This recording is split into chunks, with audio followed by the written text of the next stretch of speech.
Elder Zithkar moved slowly through the ancient archives of the Galactic Council. His 4 arms carefully handled the old documents as his large eyes scanned the text.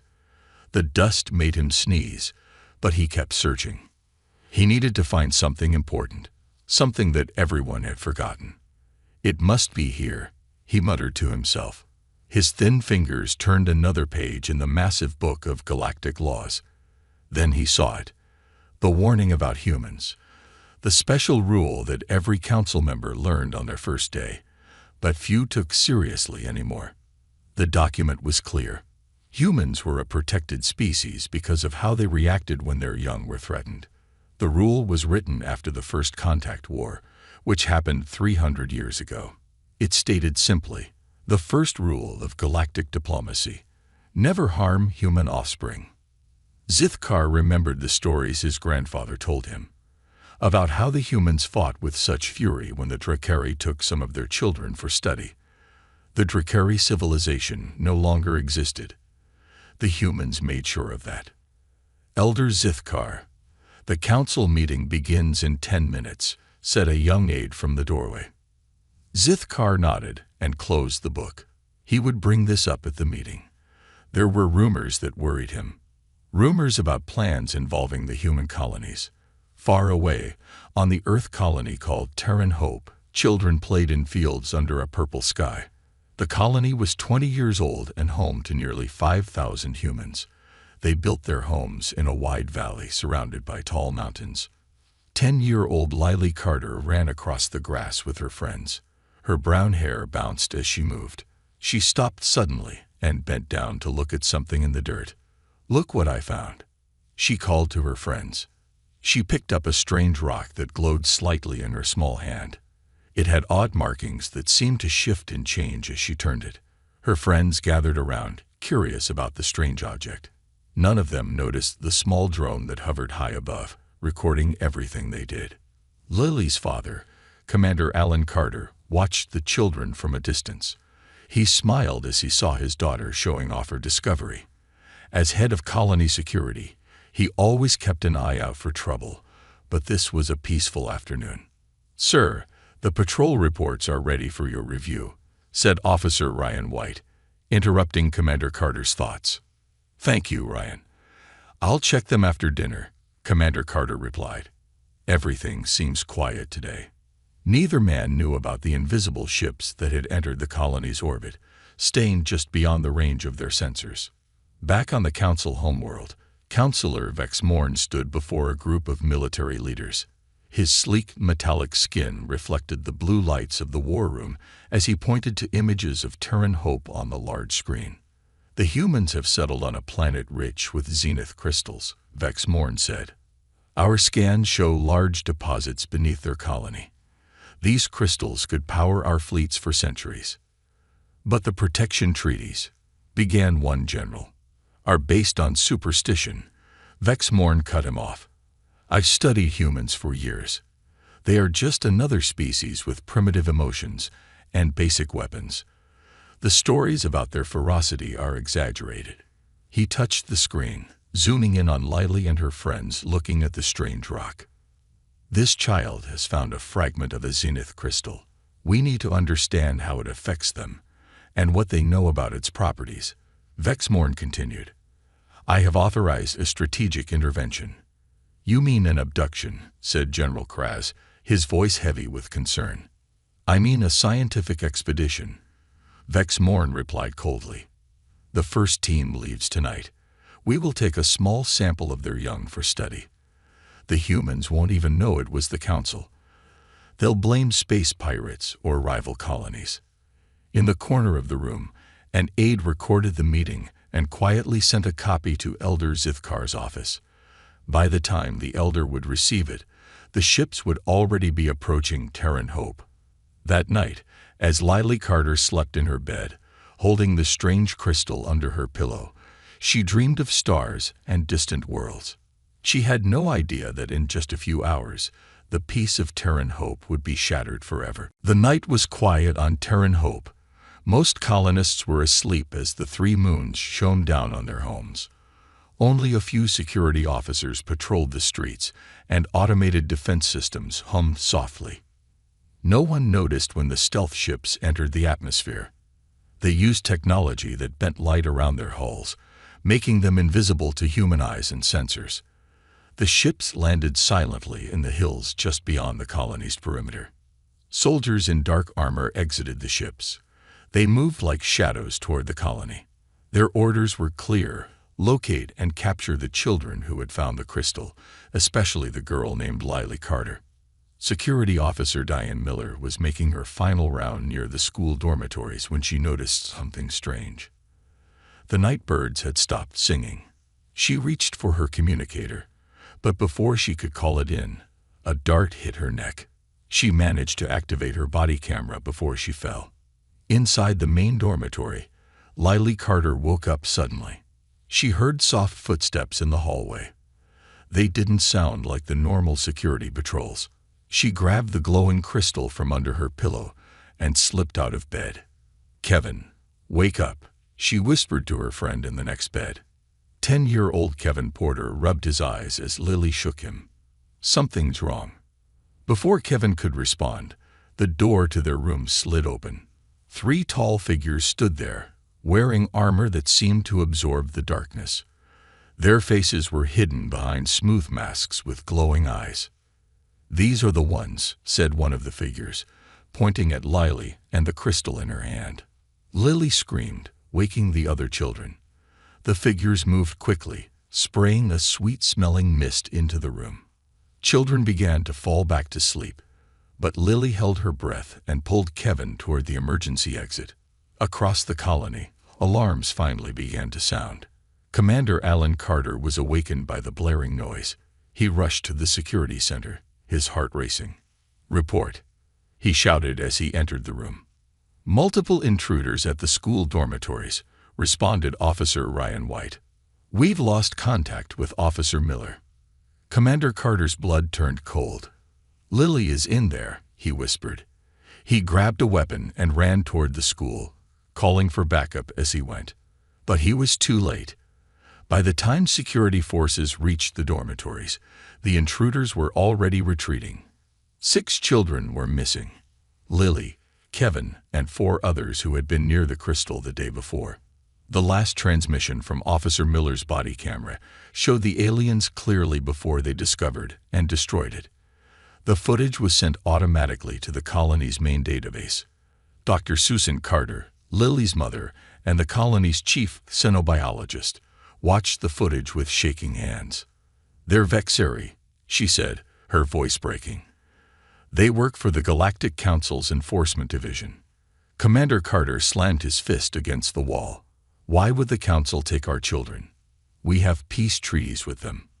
Dr. Carter zoomed in on the image, pointing to a symbol on the alien's armor. "This isn't an official Council action.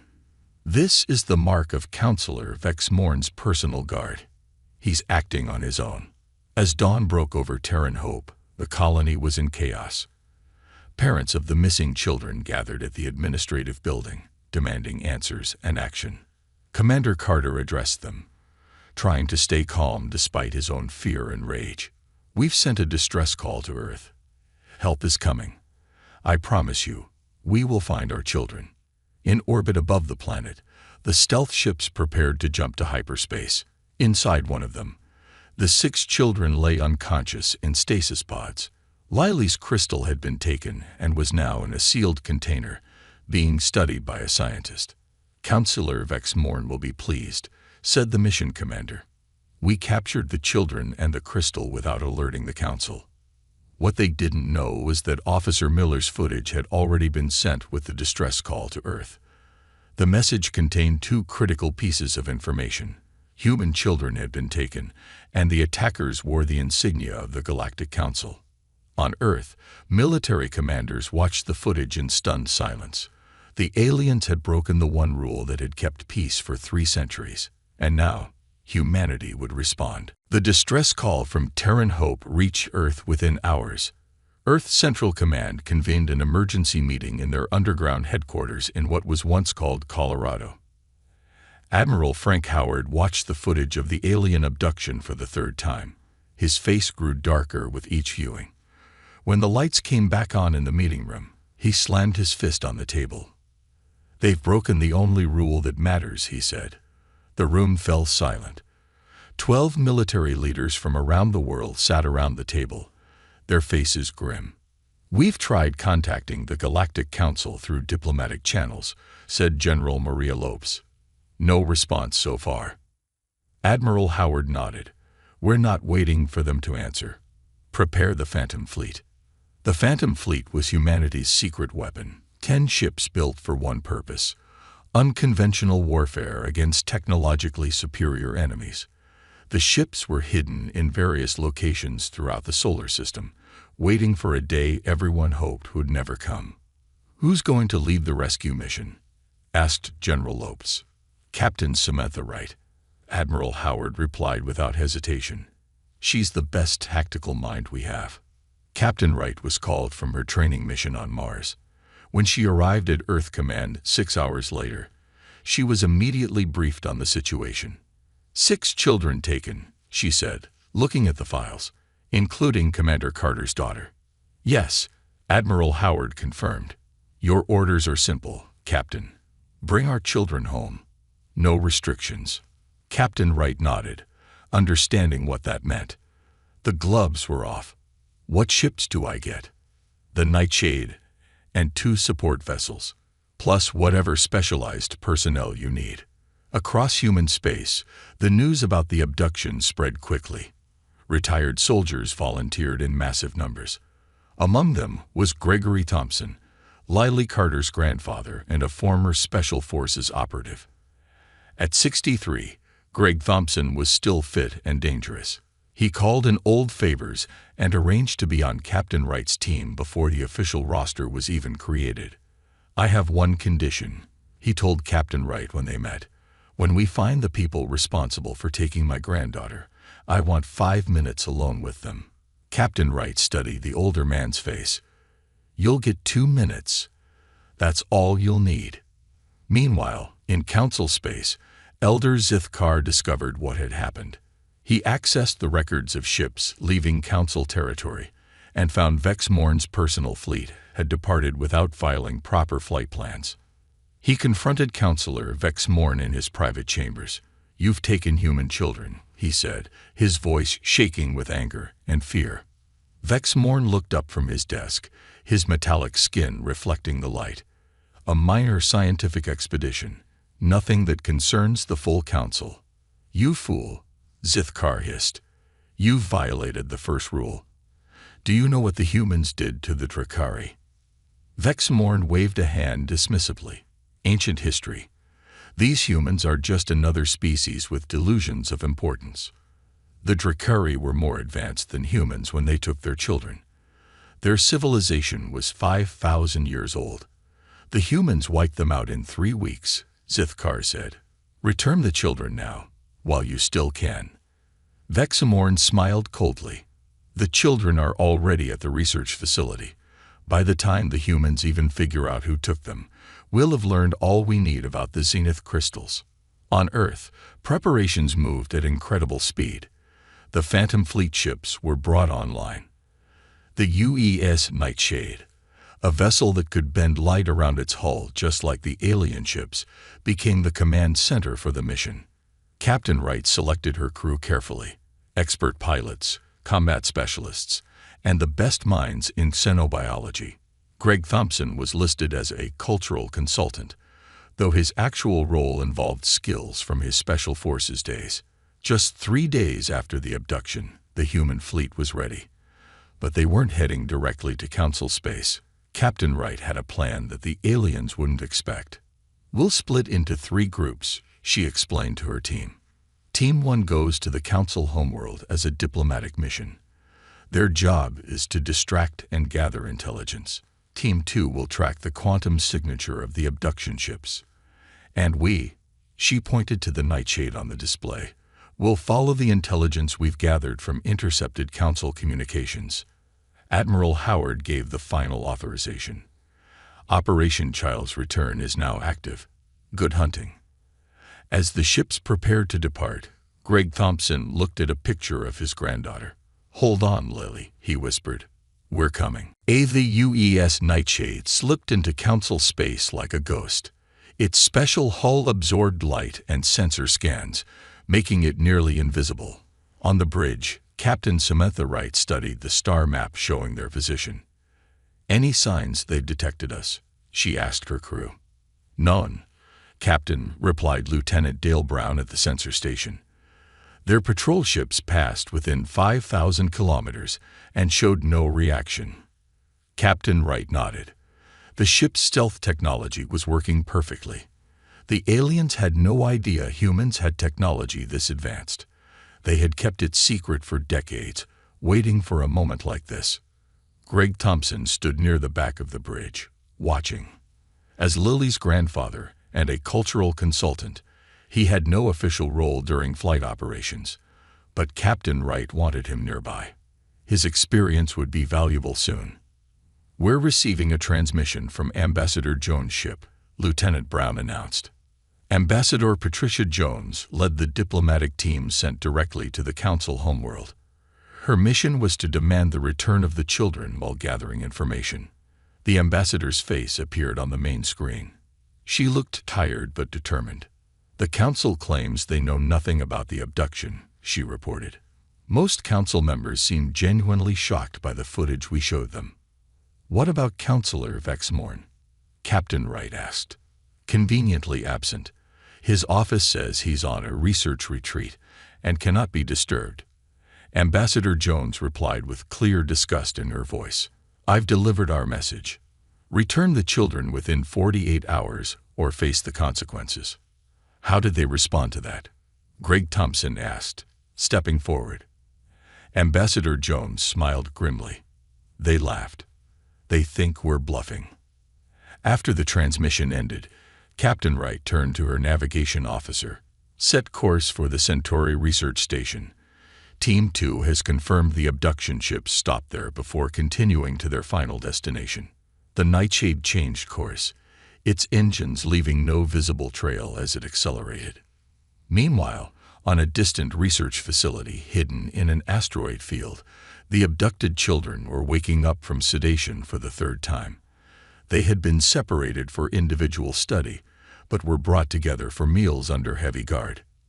Lily Carter sat at a metal table with the other 5 children. She noticed cameras watching their every move. The food in front of them looked strange. Purple cubes and green paste. "Don't eat too much," she whispered to the others. "It makes you sleepy again." Kevin Porter nodded, pushing the food around his plate instead of eating it.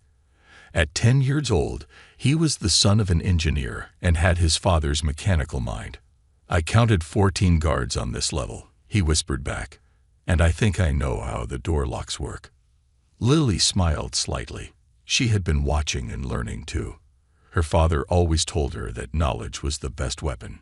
She had been mapping the facility in her mind, noting the aliens' routines. 8-year-old twins Emma and Eric Nelson sat across from them. Despite being the youngest, they had discovered something important. "The air vents," Emma whispered. "They're big enough for us to fit. And they connect all the rooms," Eric added. Lily nodded but said nothing more as a guard approached. The alien researcher who seemed to be in charge walked in behind the guard. His skin had a metallic sheen that shifted colors in the light. "Subject 1, he said, pointing at Lily. "Come with me for further testing." Lily stood up slowly. This was the 3rd time they had taken her for tests. Each time, they had shown her different crystals like the one she found, asking questions about how it made her feel. As she followed the researcher down the hallway, she carefully counted steps and memorized turns. When they entered the laboratory, she recognized the equipment from previous sessions. "Sit," the researcher ordered, pointing to a chair with restraints. Lily hesitated. "What are you going to do?" "Nothing harmful," the researcher said. "We merely wish to understand why your species can interact with the crystals without side effects." "What side effects?" Lily asked, stalling while she examined the room for anything useful. The researcher prepared a syringe with blue liquid. Most species experience neural degradation when handling raw zenith crystals. yet human children seem immune. He moved toward her with the syringe. This will help us understand why. Lily stepped back. My dad always says to watch and wait for the right moment. The researcher paused, surprised by her response. He made a note on his tablet. Fascinating. The young showed the same resistance behavior as adults. He looked at Lily with new interest. This will be included in my report to Counselor Vexmorn. Back on the Nightshade, Captain Wright's team intercepted a transmission from the research facility to Counselor Vexmorn's private channel. The ship's AI translated the alien language. They're definitely there, Lieutenant Brown confirmed. The transmission mentioned human subjects and test results. Greg Thompson's face hardened. How soon can we reach them? 18 hours, Captain Wright replied. And we won't be going alone. Ambassador Patricia Jones stood tall before the Galactic Council. Her gray suit and stern expression showed she meant business. 30 alien representatives sat in a semicircle around her, their different species showing in their varied shapes and colors. The human delegation thanks you for this emergency session, she began, her voice firm. But your time to act is running out. A large alien with blue skin and 4 arms spoke up. Ambassador Jones, we have told you already. The Council did not authorize any action against your colony or your children. Yet the evidence shows ships with Council markings took our children, Ambassador Jones replied. She nodded to her assistant, who played the footage again on the large screen. As the Council members watched Officer Miller's body camera footage for the second time, whispers filled the chamber. The insignia of Counselor Vexmorn's personal guard was clear to see. Where is Counselor Vexmorn? Ambassador Jones demanded. He has been absent from all our meetings. Before anyone could answer, alarms began to sound throughout the Council building. A guard rushed into the chamber. We're under attack, the guard shouted. Human ships have breached our defense perimeter. Ambassador Jones smiled coldly. Not an attack. A demonstration. Outside, 3 human ships engaged Council defense vessels. The Council military had always believed their technology was superior to Earth's. They were wrong. The human ships moved with impossible speed, their weapons cutting through shields that had protected the Council for centuries. What is happening? Asked the Council leader, standing up in shock. Phase 1 of our response, Ambassador Jones explained calmly. My diplomatic mission was sincere. This show of force is to ensure you understand what will follow if our children are not returned. Meanwhile, at a Council communications hub 12 light-years away, Captain Wright's team had arrived. The Nightshade dropped out of stealth mode just long enough to launch Stick's small attack craft.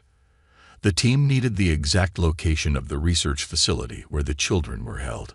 Greg Thompson led the infiltration squad. They entered the communications hub through a maintenance airlock.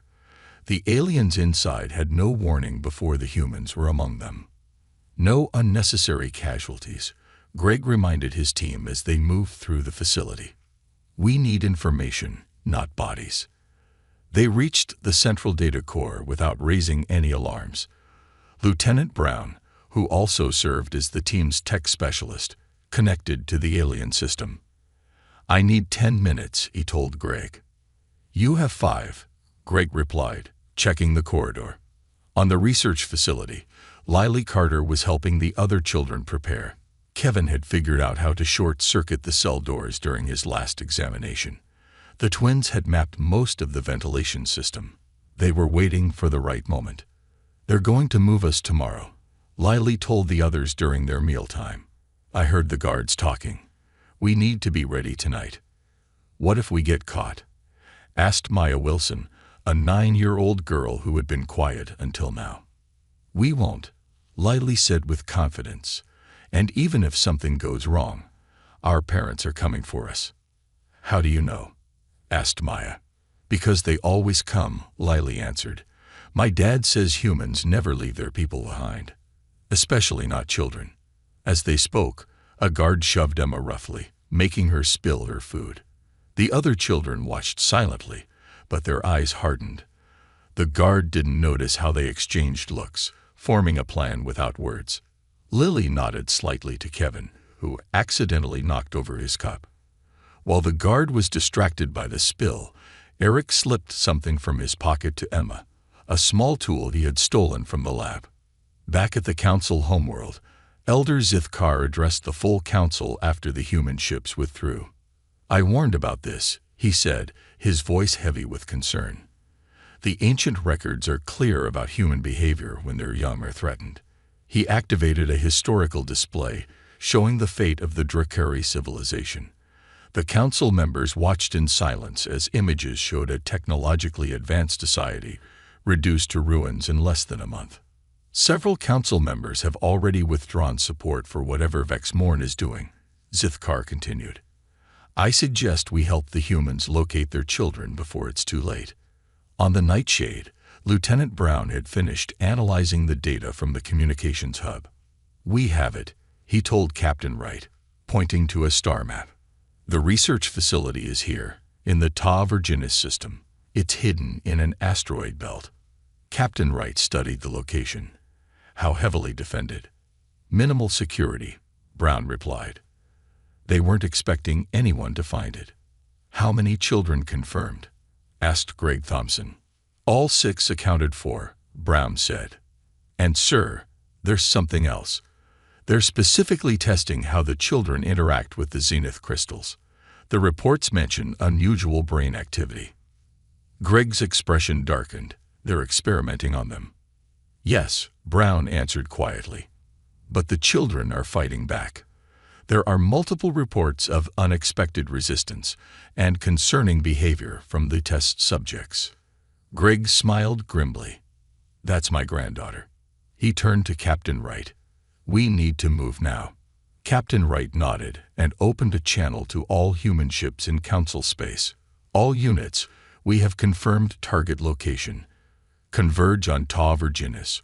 Operation Child's Return enters final phase in 6 hours." Lily Carter sat quietly in her cell, waiting for the right moment. The guards had just finished their evening patrol. The children had 3 hours before the next check.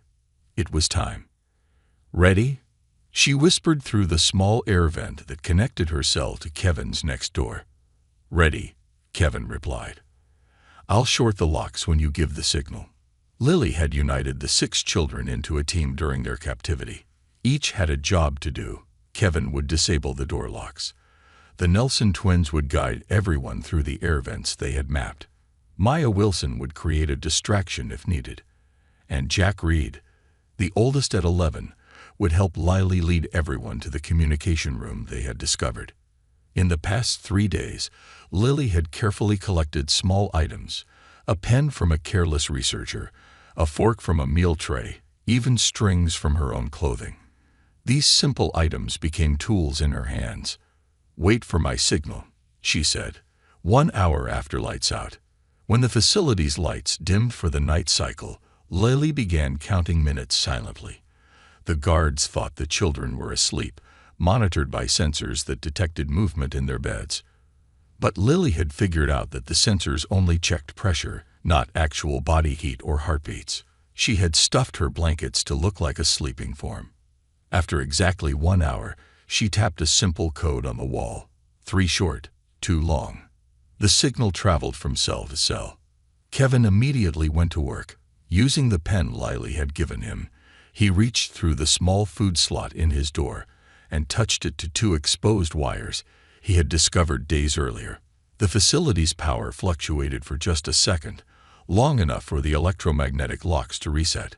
All 6 cell doors clicked open at once. The children moved silently into the hallway, meeting at the spot they had agreed upon: a maintenance closet near their cells.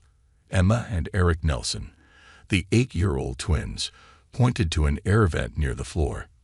"This one goes all the way to the communication room," Emma whispered. "We mapped it during testing yesterday," Eric added. Both twins had been placed in the same test room, and while one distracted the researchers, the other had studied the facility plans displayed on a computer screen. Jack Reed, tall for his age, helped remove the vent cover. One by one, the children slipped inside. Lily went last, carefully replacing the cover behind them. The metal tunnels were cold and dusty. The children crawled in single file, following the twins' directions. When they reached a junction where the maintenance shaft widened, Lily gathered them for a brief rest. "Remember the plan," she whispered. "Once we reach the communication room, Jack and I will try to send a message to Earth. The rest of you watch the doors." "What if the aliens catch us?" Maya asked, her voice trembling slightly. "They won't," Lily assured her. "But if anything happens, we stick together. No one gets left behind." The children continued through the ventilation system. After 20 minutes of careful crawling, they reached the vent that opened into the communication room. Through the slats, they could see that the room was empty except for one guard. "We need a distraction," Lily whispered. Maya nodded. She had been practicing bird calls during their captivity, something that fascinated the alien researchers. She moved to a different vent that opened into a hallway and made a series of strange chirping sounds. The guard in the communication room heard the noise and looked up, confused. When the sounds continued, he reluctantly left his post to investigate. The moment he was gone, Jack pushed open the vent cover, and the children climbed down into the room. Lily and Jack went straight to the communication console, while Kevin worked on locking the doors. "Can you make it work?" Kevin asked, looking at the alien technology. Lily studied the console. It was different from human designs, but her father had taught her the basics of communication systems. She recognized symbols that likely represented transmission frequencies. "I think so," she said. "We just need to find the right frequency for human ships." While Jack kept watch, Lily worked on the console. After several failed attempts, a light began blinking on the panel. "I think it's working," she whispered excitedly. Lily leaned close to what appeared to be a speaker. "This is Lily Carter from Terran Hope. 6 children captured. We're in a research facility hidden in asteroids. We've escaped ourselves but still inside facility. They're studying how we interact with strange crystals." She repeated the message 3 times, hoping it would reach any human ships in the area. She had no way of knowing if the transmission went through or who might have heard it. Suddenly, alarms began blaring throughout the facility. The door to the communication room slid open, and 3 guards rushed in, weapons raised. "Get to the vents," Lily shouted. The children scrambled toward the opening, but they weren't fast enough. The guards grabbed Maya and Eric before they could escape. Lily looked back from the vent entrance. She couldn't leave them behind. "Surrender now," one guard said, "or these 2 will be punished." Lily stepped out of the vent with her hands raised. "Let them go. Take me instead. I'm the one you really want to study." The guard seemed surprised by her offer, but nodded to the others.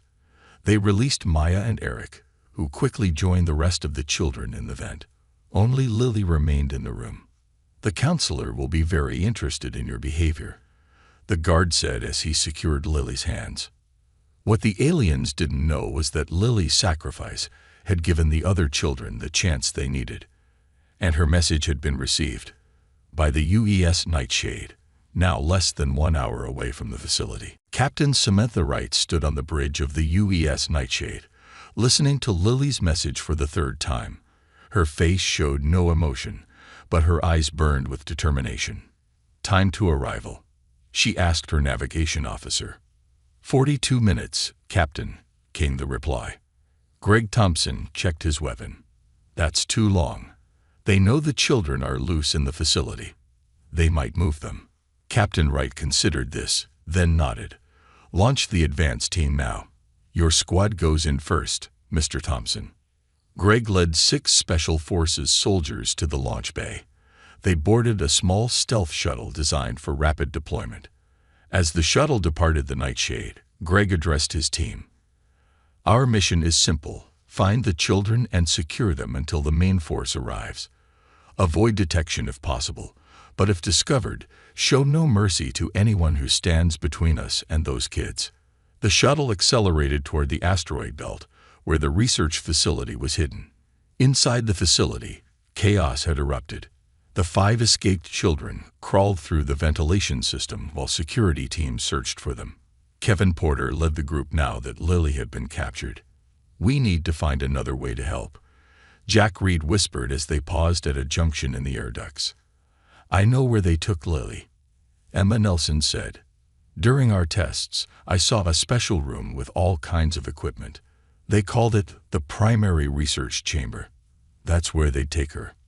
Kevin thought for a moment. "Then that's where we're going. We can't leave her behind." The children changed direction, following Emma's guidance through the maze of air ducts. After 15 minutes of careful movement, they reached a vent overlooking a large laboratory. Through the slats, they could see Lily strapped to a chair in the center of the room. Several researchers surrounded her, preparing equipment. "The counselor wants immediate results," one researcher said. "Increase the crystal exposure to maximum levels."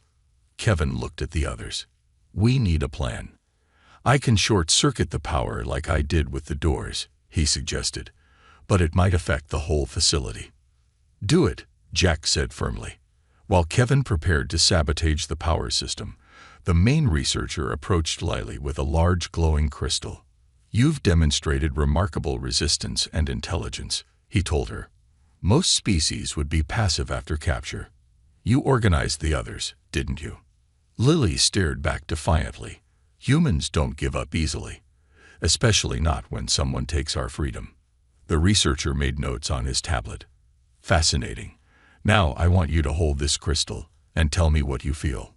Before Lily could respond, the lights in the facility flickered and went out. Emergency lights came on, bathing the room in dim red light. "Now," Jack whispered. The children pushed open the vent and dropped into the laboratory. The researchers were so surprised by the sudden power failure and the appearance of children from the ceiling that they froze momentarily.